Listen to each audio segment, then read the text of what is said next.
Good morning, everyone. Welcome to day 3 of the Democrat shutdown.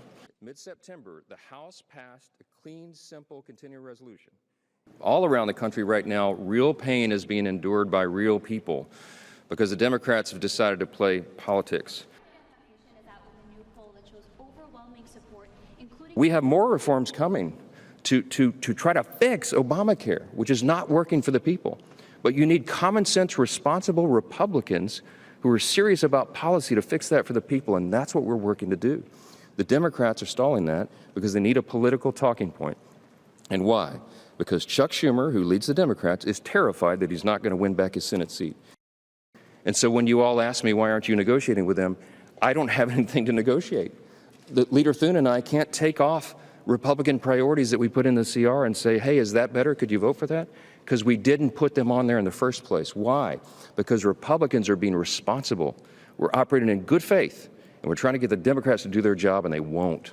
Those are the simple facts, and they cannot be obscured. As an unprecedented opportunity, and is that helpful toward these bipartisan negotiations? As you all know, as recently as the last administration, during the Biden administration, when the Democrats have the majority here in the United States Senate, the Democrats on 13 different occasions voted for this, a short-term continuing resolution. Now, I have to ask, what's changed? What's different about this? What's different is who's in the White House. That's what it's about. It's all about President Trump and the Democrats needing to pick a fight to satisfy their far-left political base, far-left activist organizations who are the tail wagging the dog right now.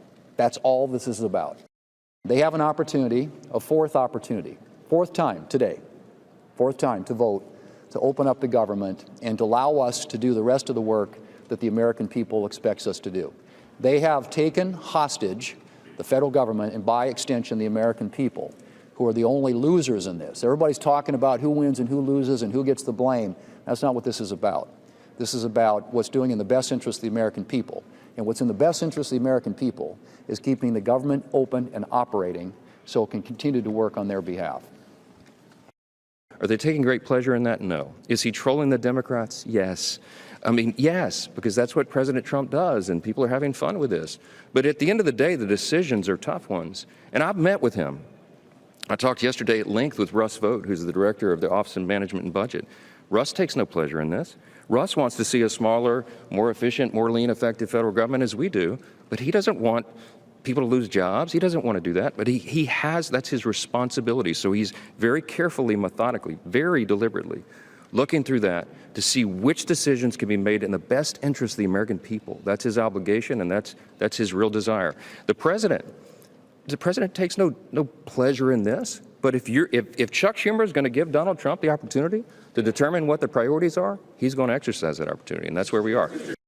We can't make commitments or promises on the COVID subsidies because that's not something that we can guarantee that there are the votes there to do. But what I've said is I'm open to having conversations with our Democrat colleagues about how to address that issue.